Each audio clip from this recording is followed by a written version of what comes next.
আমৰ ছিজনত কেঁচা আমৰ জ্বলা মিঠা আচাৰটো নবনালে কিবা এটা নাই খোৱা যেন লাগে।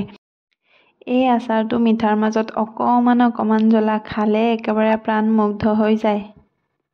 আমৰ ছিজনত কিবা এটা জ্বলা মিঠা খাব মন গ'লে একেবাৰে কম সময়ৰ ভিতৰতে কেঁচা আমৰ জ্বলা মিঠা আচাৰটো বনাই খাবচোন আৰু প্ৰিয় মানুহকো খুৱাবচোন।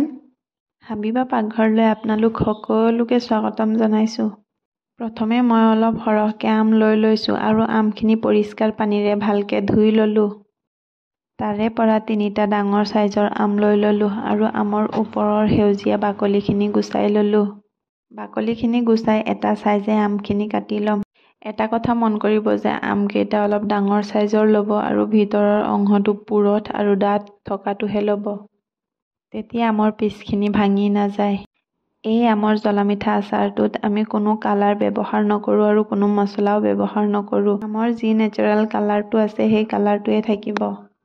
আমৰ ভিতৰৰ বগা ডাঠ গুটি অংশটো পেলাই দিম। আমখিনি আপোনালোকৰ পচন্দ অনুযায়ী কাটি ল'ব। মই ইমান পাতলো নহয়, ইমান ডাঠো নহয়, ভিডিঅ'ত দেখুওৱা ধৰণে স্লাইচ কৰি লৈছোঁ। স্লাইচকৈ কাটি লোৱা আমখিনি মই এটা বাচনত লৈ ল'ম। ইয়াতে মই লৈ লৈছিলোঁ আধা কেজি আম। আধা কেজি আমৰ কাৰণে আধা কাপতকৈ অলপ বেছি চেনি লৈ ল'ম। সেই একেটা জোখৰ কাপৰে দুভাগৰ এভাগ লৈ ল'ম হোৱাইট ভিনেগাৰ। এতিয়া সেই হোৱাইট ভিনেগাৰখিনিও চেনিত দি দিম। এই আচাৰটোত বিশেষ ইনগ্ৰিডিয়েণ্টছৰ প্ৰয়োজন নাই। সামান্য কেইটামান বস্তু দিয়ে এই আচাৰটো বনাব পাৰি আৰু এই আচাৰটো ফ্ৰিজত ষ্ট'ৰ কৰি ৰখাৰ ঝামেলাও নাই। এতিয়া এই গোটেই সংমিশ্ৰণখিনি একেলগে মিহলাই ল'ম আৰু ইয়াতে দি দিম সৰু চামুচেৰে এচামুচ নিমখ। এতিয়া এই গোটেই সংমিশ্ৰণখিনিক আৰু এবাৰ ভালকৈ মিহলাই এটা ঢাকনিৰে ঢাকি 15 মিনিটৰ কাৰণে ৰাখি দিম। 15 মিনিট পাছত ঢাকনিটো আঁতৰাই চাব আমত বহুখিনি পানী ওলাই আহিছে। চেনিখিনিও গোটেইখিনি গলি যোৱা নাই। এতিয়া গেছটো অন কৰি চৌকাত পেনটো বহুৱাই দিম আৰু লাহেকৈ গোটেইখিনি লৰাই দিম।